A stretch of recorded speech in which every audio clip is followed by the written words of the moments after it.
RIN TV coverage of the 2013 RIMS conference is brought to you by the Hawaii Captive Insurance Council. As we close out our coverage of the annual RIMS conference, we return to Brian Vermeer with highlights from the interviews he conducted in Los Angeles. Here is part 2 in our RIMS review, focusing on another of the key themes from the meetings. Hello, I'm Brian Vermeer for RIN TV at the RIMS conference in Los Angeles. Terror coverage has everyone concerned, especially after the Boston Marathon bombings and with TRIPRA renewal uncertain. Here are what the leaders are saying at RIMS. There are a couple of things that are happening. Firstly, there's an understanding that terrorism isn't just about macro, urban, jihadi terrorism. It also involves political risk incidents, political violence that can happen in emerging markets. Secondly, we've seen that there's concern about TRIPRA sunset, the US government backstop, which is due to expire at the end of next year. There's also generally heightened awareness of political risk. So political risk, whether it's domestic or international.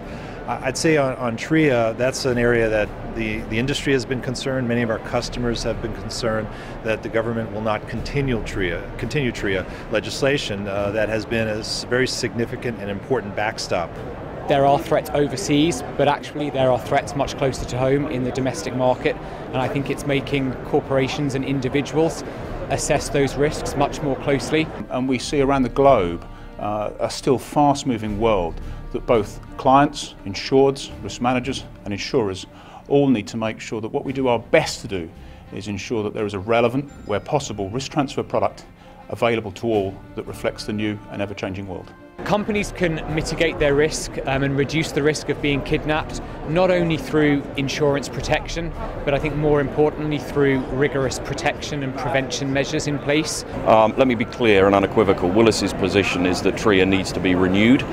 We think that is obviously in the interest of the insurance industry and the provision of that type of insurance backstop from your government, but also in terms of the macroeconomic picture and the ability for organizations to invest in infrastructure, to develop their businesses and to grow. And without TRIA, I think that could have some very long-term and damaging implications for the US economy. Because we need to see some action on renewal of TRIA this year. We can't wait until the end of next year. There's a lot of renewals that have to take place even this year to be prepared for the sunsetting, the potential sunsetting, and we hope the renewal of TRIA. We'd like to thank the sponsors of RIN TV's coverage of the 2013 RIMS conference in Los Angeles.